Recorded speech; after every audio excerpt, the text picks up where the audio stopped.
¿Cómo les va? Muy buenas tardes. Qué gusto saludarlos esta tarde de martes aquí en la UNAM Responde, este espacio de diálogo y acompañamiento de la televisora universitaria, donde les compartimos día con día información que esperamos sea de su interés, pero también de utilidad. Durante los siguientes minutos les contaremos de un estreno en esta pantalla que conecta a civilizaciones de México y de China. Además, revisaremos las páginas del número más reciente de Gaceta UNAM. Tenemos como cada semana Rock Lab y en la entrevista platicaremos sobre espacio público, arquitectura, patrimonio y fútbol. Quédense con nosotros, comenzamos.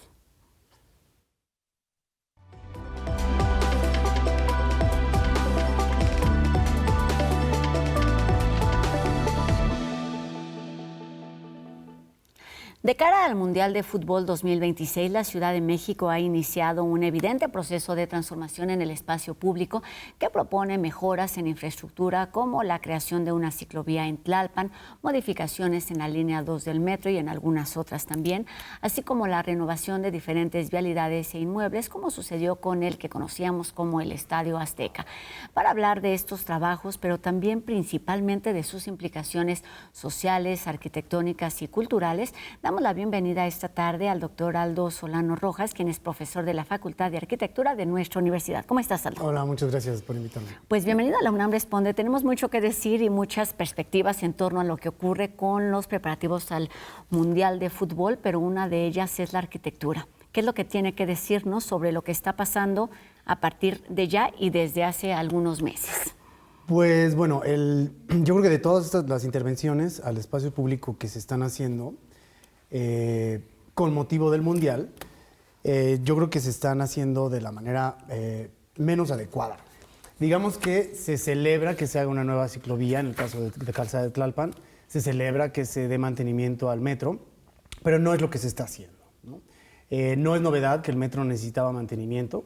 ¿Y qué es lo que están haciendo? Están alterando su aspecto, cuando el aspecto, la arquitectura de las estaciones es algo, pues, que hay que conservar, que forma parte del patrimonio, que los usuarios queremos, ¿no? Nos identificamos con ello, nos ha dado arraigo, y no se trata de obras menores, se trata de obras de equipos de arquitectos muy relevantes para la historia de la arquitectura.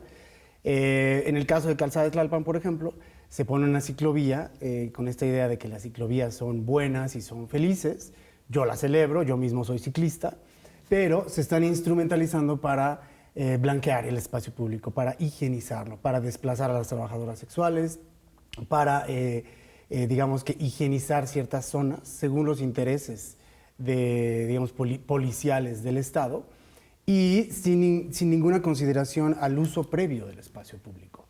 Esto es una constante en las políticas públicas de las ciudades y sobre todo de la Ciudad de México, en el que la autoridad local o el gobierno central, sean las alcaldías o el gobierno central, pues, creen que el espacio público es propiedad del Estado, cuando en realidad es el Estado el que lo administra, y hay que tomar en cuenta que el espacio público es de todos en lo general y de nadie en lo particular. Creo que antes de seguir avanzando tenemos que hablar de lo que significa, de lo que es el espacio público, porque podemos hablar de transformaciones al metro, de lo que sucede en un espacio en particular como fue o como es un estadio de fútbol, y hablaremos también, por supuesto, de este daño que se está haciendo a obras históricas, a obras artísticas, pero creo que tenemos que empezar por entender no solamente qué es, sino la importancia de lo que sucede, de lo que nos da a los individuos, a las sociedades, este llamado espacio público. Muy bien.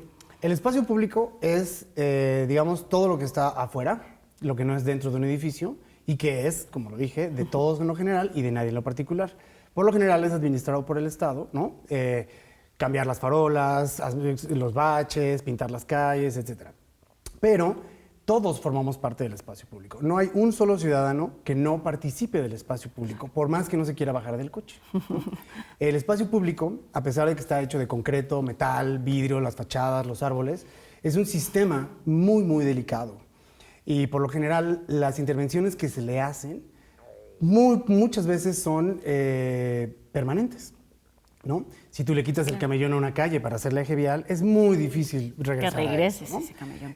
Además, como lo dije, es un sistema. Entonces, si tú alteras una parte, se empiezan a desbalancear las demás, ¿no? Si tú borras los rótulos de los puestos, como sucedió hace un par de años, llega el graffiti, cuando el graffiti respeta el rótulo, por decir un ejemplo, ¿no? Entonces, la autoridad, por lo general, sin importar filiación política o nivel de gobierno, no solo considera que el espacio público es de su propiedad, sino que lo altera constantemente sin consultar a la población, porque no existen esos mecanismos de democratización de las decisiones, los altera sin considerarlo. ¿Por qué altera el espacio público? Porque es lo que más fácil puede hacer sin permiso y lo que más visible es con fines electorales, ¿no? O con fines de publicidad.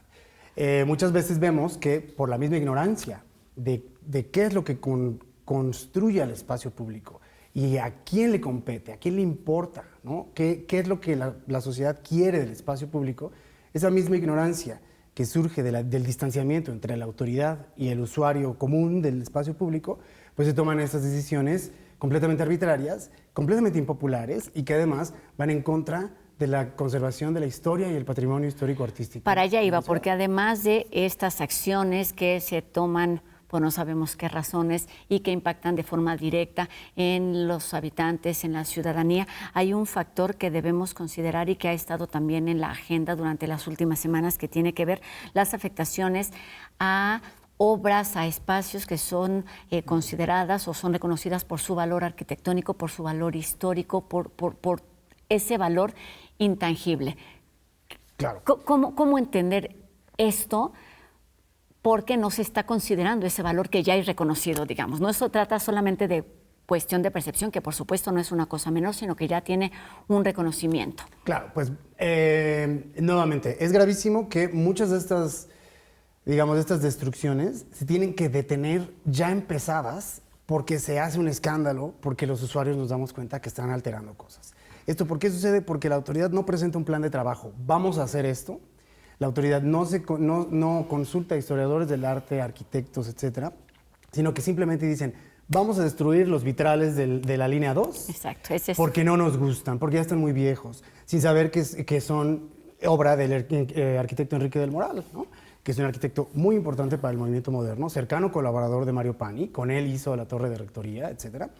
Entonces es hasta que los usuarios lo denunciamos, ¿no? Y nos empezamos a organizar y empezamos a descubrir que en el Metro Hidalgo también estaban quitando los murales del maestro Ramón Valdiosera. Y entonces yo pienso, ¿qué va a pasar con la exposición arqueológica en el Metro Bellas Artes y los murales réplicas de los de Bonampak, obra de Rina Lazo?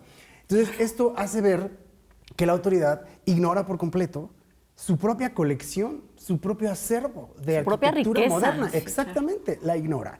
¿Y esto por qué pasa? Porque se ponen funcionarios con absoluta ignorancia, con absoluto desdén, y además hay una generalización, yo creo, ahora, en el que se le falta el respeto a la ciudad y se le falta el respeto a la arquitectura.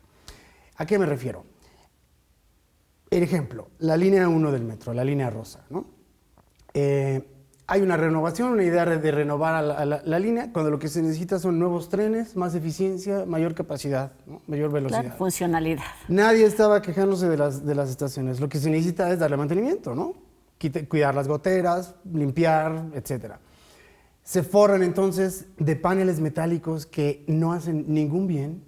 Es una falta de respeto al programa arquitectónico de esas estaciones que fueron pensadas por arquitectos prominentes. Félix Candela, por ejemplo, por decir algo, ¿no? Y entonces tenemos ahora unas estaciones parchadas con un material que no solo no sirve, reduce el ancho de los pasillos, refleja y no se puede ver los letreros. Entonces se está alterando algo que estuvo bien diseñado en su momento, que servía hasta el día de hoy, y por quién sabe qué motivaciones de comprar este material, alterar de esta forma, justificar ciertos gastos, se altera y probablemente para siempre el acervo arquitectónico que teníamos en el metro. ¿Cómo hacer que se identifiquen estas dos realidades? Es decir, se necesita, por supuesto, hacer modificaciones, transformaciones, no solamente en el metro, sino en el espacio público de forma constante, pero ¿cómo eso, identificar lo que sí es necesario de lo que no tendría que modificarse o tendría que conservarse, si estamos hablando, por ejemplo, de espacios artísticos considerados así, que forman parte también del espacio público, digamos que tienen como estas dos características? Claro, bueno, yo creo que primero tendríamos que, la autoridad tendría que consultarse, ¿no? hacer consultas con expertos, ¿no? Por otro lado, tendrían que elaborarse metodologías para estudiar qué es lo que hace falta, ¿no? Qué sé yo, encuestas, o qué tal que el director del metro va a usar el metro un mes diario para ir a trabajar, ¿no? Con eso te vas dando cuenta de varias cosas. Yo, por ejemplo, puedo hablar de 2 o 3 líneas del metro que conozco porque las uso muy seguido. Hay muchas otras que no conozco, entonces tendría yo que documentarme, ¿no? Preguntar, ¿qué es lo que la gente aprecia de esta estación histórica? ¿Qué le hace falta? ¿Qué falla? Porque tal vez también hubo problemas de diseño original, o tal vez ya se rebasó la capacidad de una estación, ¿no? Yo no soy de aquellos que dicen que se cristalice todo y que no hay que actualizar, sobre todo cuando se trata de infraestructura, pero hay que hacerlo de manera responsable, ¿no? Yo estoy seguro que las autoridades del metro no tenían en cuenta este carácter patrimonial de las estaciones. Y algo gravísimo también es que cuando uno denuncia esta destrucción, muchas veces la respuesta es, no está en el catálogo de patrimonio del INBA. Ah, bueno, pues no, porque no esté en el catálogo del patrimonio del INBA, hay que destruirlo. Más bien, hay que actualizar este catálogo, porque el tiempo sigue corriendo y las cosas de los 50 pues ya tienen muchos años, ya forman parte de nuestra historia y hay que actualizar ese catálogo. Justo para allá iba. ¿Qué significa hablar de estas obras que pueden tener o no el reconocimiento oficial, pero que sí dan sentido a nuestra historia a través de esos edificios? No sé, pienso por supuesto, en Tlatelolco, que es un edificio emblemático, independientemente de si tiene o no un valor histórico o artístico. Claro, más bien artístico, ¿no? Algo muy bonito del espacio público, que es algo que yo estudio, es que no tiene que ser una gran obra de arte, un edificio del mejor arquitecto, etcétera, pero todos depositamos en las cosas que están en el espacio público significados emocionales, de arraigo, de rechazo también. Son puntos de referencia geográficos, nos vemos en tal árbol, nos vemos en tal casa, claro, ¿no? Entonces todos colectivamente vamos depositando en el espacio público características emocionales, históricas, etcétera, referenciales, culturales, ¿no?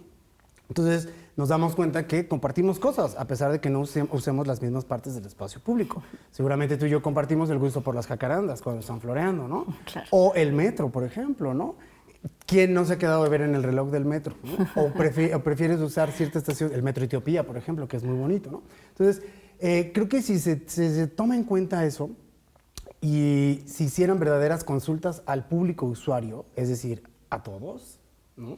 Una consulta más responsable, que tuviera en cuenta las emociones, los sentimientos, lo que queremos en nuestra ciudad, y no decisiones arbitrarias que vienen desde la verticalidad y desde la imposición, ¿no? Además de que vienen de una completa, pienso yo, miopía. Lo que necesita el metro es más trenes, más seguridad, más eficiencia. No necesitamos nuevas estaciones, las estaciones nos gustan. Oye, es que pienso en cuáles son esos, no sé, esos conceptos, esos valores que están siendo afectados por estas intervenciones, por estas transformaciones, en algunos casos como muy evidentes, de pintura, de murales que vemos en las calles, en puntos muy específicos, pero aquello que no se ve, es decir, en cuanto al valor arquitectónico, en cuanto a hasta la sustentabilidad, la movilidad. Pues bueno, yo creo que hay aquí hay una mala concepción, ¿no? De que hay como que la autoridad no busca dar mantenimiento a las obras porque están muy asociadas a los regímenes pasados, a pesar de que sean buenas obras de infraestructura, ¿no? Entonces existe la idea de arrasar, ¿no? Es lo típico, hay un parque, llega la renovación y quitan todo, arrasan, y en lugar de barrer, cambiar los focos, podar las plantas, poner botes de basura, cuando ya existía un buen diseño de un parque, ¿no? Entonces, tenemos aquí que hay un conflicto entre reconocer la buena infraestructura del pasado, si no forma parte de tu proyecto político, ¿no? o de tu proyecto ideológico. Y eso ha hecho que se pierda mucho. Imagínate tú que llegara un nuevo presidente en Rusia y dijera, vamos a renovar el metro de Moscú y lo vamos a hacer moderno. ¿Cuánto se perdería de patrimonio arquitectónico, ¿no? Entonces, con la arquitectura moderna es un poco más difícil porque hay mucho prejuicio y tal vez es más difícil de entender si no tiene tanta ornamentación y tanta cuestión historicista, ¿no? Y le falta además este factor tiempo, que me parece que es muy importante en ciertos casos. Es decir, si es del siglo pasado, si es del porfiriato, por supuesto que tiene este valor, pero si es, digamos, de una arquitectura o una creación artística moderna, todavía no tiene. Cuesta trabajo, y cuesta trabajo porque hay problemas, digamos, en cuanto a una búsqueda de la novedad por parte de la autoridad, y también porque se ha hecho muy cotidiana la destrucción del movimiento moderno, de la arquitectura del movimiento moderno, ¿no? En el caso de Calzada de Tlalpan, por ejemplo, es algo un poco más abstracto aún, que se trata del paisaje, ¿no? Hablar de paisaje de las ciudades es algo muy difícil de lograr que se entienda, porque es algo abstracto, es algo cambiante, etcétera. Pero aún así es algo que se puede tratar de respetar un poco. Pienso yo que Calzada de Tlalpan, que es una calle histórica de traza prehispánica, ha sido alteradísima. Lo que encontramos ahorita pues, es el metro en medio, muchísimos carriles para los coches, etcétera. Y aún así conservaba todavía su carácter histórico, ¿no? Incluso hay cronistas de la Calzada de Tlalpan, cronistas especializados en la Calzada de Tlalpan. ¿Se les consultó para hacer la ciclovía o la calzada elevada? Pues claro que no. Y además esto altera también el funcionamiento del espacio público del sistema. Mencionaba yo a las trabajadoras sexuales, ¿no? Habría que consultar cómo se puede hacer una ciclovía, ¿no?, que contemple todos estos elementos, ¿no?, todos estos integrantes de la sociedad que tienen arraigo y que usan la Calzada de Tlalpan, ¿no? ¿Por qué siempre tiene que ser a costa de alguien, ¿no? Hablaba ya de las consultas, que me parece que son mecanismos que nos pueden quedar como muy lejanos, porque además las renovaciones, las intervenciones ya están iniciadas, hablando de este caso o de esta etapa en particular, pero cuéntanos hoy cuáles son o cuáles podrían ser los mecanismos, las estrategias de protección para parar, para por lo menos revisar lo que se está haciendo ya en este inicio del 2026. Bueno, pues digamos que desde hace varios años, desde que empezó esta idea, desde que removieron el Colón de Reforma, de que borraron los rótulos hace como 3 años, etcétera, pues yo me he dado cuenta que no existe un consejo ciudadano que tome decisiones colectivamente, ¿no? Un colegio, digamos. Se necesitaría un colegio, tal cual, con representantes de la sociedad, académicos, la señora X que sale a pasar el perro, el comerciante, el automovilista, el peatón, el vendedor ambulante, etcétera, ¿no? El jardinero, también que te diga, el diseñador industrial, etcétera, el urbanista. No existe un mecanismo así que represente y que pueda servir de contrapeso o de consejo o de aliado al gobierno cuando son buenas decisiones, ¿no? No existe. Entonces solo son decisiones arbitrarias que toma él o la alcaldesa desde su sillón y dice, claro, va a ser muy buena idea techar una calle y hacerla como Las Vegas. O sea, estamos supeditados al gusto del gobernante y al capricho del gobernante, ¿no? Si vamos ahorita a la estación del Metro Tasqueña, que es una estación también de Enrique del Moral, muy bonita, con sus vitrales, con un material experimental, etcétera, le cambiaron todo y ahora ya parece por Dios, un centro comercial, el restaurante de cortes de carne del centro comercial. Entonces estamos nuevamente a merced del gusto del director del metro, porque no hay un reconocimiento, hay muchos problemas, ¿no? No hay un reconocimiento de la arquitectura patrimonial de carácter histórico, ¿no? Que se le diga, esto no lo puedes tocar, esto no lo puedes mover porque tiene valor histórico. Tampoco hay un mecanismo ciudadano que diga, no, la ciudadanía votó que no queremos esto o sí queremos esto otro, ¿no? Entonces, el director del metro, en este caso, es el rey del metro, ¿no? Entonces está tomando las decisiones arbitrarias en contra del acervo, del patrimonio del mismo metro, ¿no? Tendríamos que hablar en pocas palabras de decisiones informadas. Si sabes qué es lo que esté ahí, tendrías que saber cómo conservar, modificar. Y de democratizar esas decisiones. Yo muchas veces me he acercado a la autoridad a decirles, con gusto yo voy y te doy un curso, organizamos un seminario para capacitar a los funcionarios, ¿no? Y que se sensibilicen. No puedes llegar a un parque y destruir los juegos infantiles. Son históricos, ¿no? O no puedes llegar a talar árboles. Son plantas nativas que benefician a los... ¿no? O sea, y desde la institución, pues como que hay una visión muy limitada, ¿no? Muy corta. Pues hay un montón de cosas que decir sobre este tema porque la intervención ha iniciado en muchos espacios y en muchos de ellos ha concluido de la forma quizás no más efectiva o más adecuada para ciertas piezas, como ya nos mencionabas en particular, pero me parece que esta plática y estos puntos que hemos abordado durante los minutos de entrevista tiene que ver con la importancia de despertarnos, de abrir los ojos y de que todos y cada uno de los individuos que transitamos esta ciudad seamos conscientes de lo que tenemos enfrente cuando los tenemos y no hasta que los perdemos. Hablemos entonces y pongamos la atención a esta arquitectura, a este espacio público que nos habita y nos toca también de muchas maneras. Doctor Aldo Solano Rojas, profesor de la Facultad de Arquitectura de nuestra universidad, muchísimas gracias por venirnos a hablar también de esta transformación que quizás nadie pidió. Muchas gracias. Gracias, Aldo. Y bueno, seguimos con más información aquí en la UNAM Responde, y es que les platicaba que estamos de estreno aquí en TV UNAM con una nueva serie documental que nos ayuda a entender los vínculos que comparten dos culturas que se crearon y desarrollaron ampliamente en dos extremos del mundo, China y México. Se trata de la serie titulada Diálogo a través de milenios, la civilización de Sanshin Dui Jinsa dialoga con la civilización maya. Se trata de una coproducción con Bandada Films que explora a través de 3 capítulos las similitudes que comparten ambas civilizaciones a partir, por ejemplo, a través de la arquitectura, de la religión, el arte o la organización, destacando la grandeza de cada una de ellas en sus respectivos territorios y temporalidades.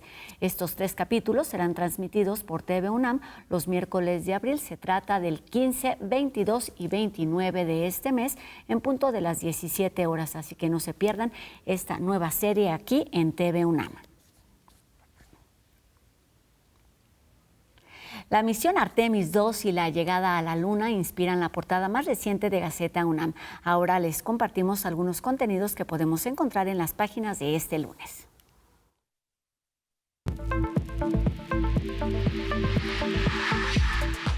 Más cerca que nunca de la Luna. Académicos universitarios explican los logros de Artemis II, que después de 10 días se convirtió en la misión que más distancia ha recorrido fuera de la Tierra, con 406.771 kilómetros. Científicos del Instituto de Física participan en la creación de sangre de laboratorio, una receta innovadora que propone escuchar con precisión el movimiento de la sangre para detectar tumores mediante diagnósticos certeros y efectivos. El Museo Universitario del Chopo expone premios de la Bienal Internacional de Estandartes, un archivo visual que conecta prácticas artísticas y contextos políticos que impulsara a la artista Marta Palau entre 1996 y 2014. Y bueno, más que una invitación, la siguiente entrega de Bonus Track es una provocación. ¿Para qué? Para que vivamos una explosión de sensaciones a partir de la conjunción de ciencia, tecnología y naturaleza que puede llegar a nosotros a través, por ejemplo, de la música o de la literatura.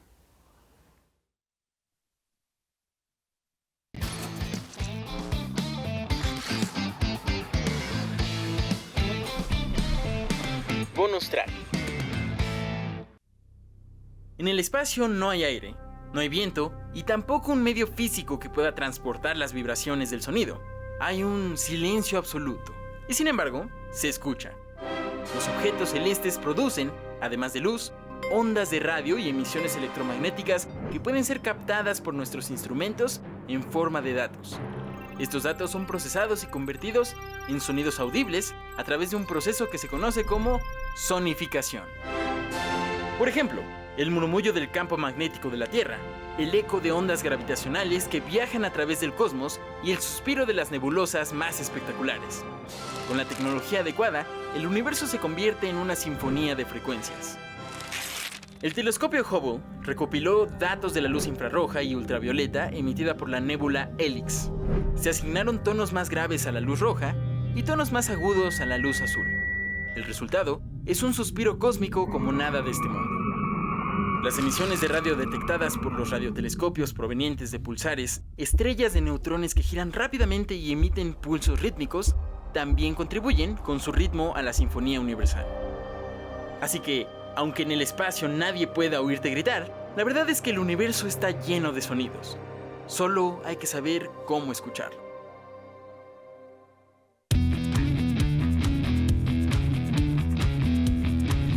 Recomendación musical. Biofilia, de la cantante islandesa Björk, es un álbum que fusiona arte, tecnología y biología en una experiencia multisensorial. Este proyecto innovador no es solo un disco, sino un experimento en el que la artista islandesa explora la conexión entre la música y la naturaleza a través de composiciones inspiradas en fuerzas cósmicas, patrones biológicos y fenómenos físicos. Con la narración del legendario David Attenborough en el documental complementario When Björk Met Attenborough, se profundiza aún más en la visión de un mundo donde la música se entrelaza con la ciencia. Temas como Crystalline y Mutual Core convierten conceptos complejos en experiencias sonoras envolventes.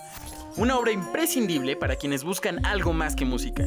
Es una inmersión en el asombro de la naturaleza y la innovación artística.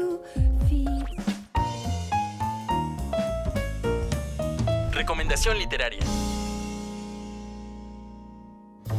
Si alguna vez quisiste comprender los misterios del universo sin necesidad de ecuaciones complejas, El universo en tu mano es el libro perfecto.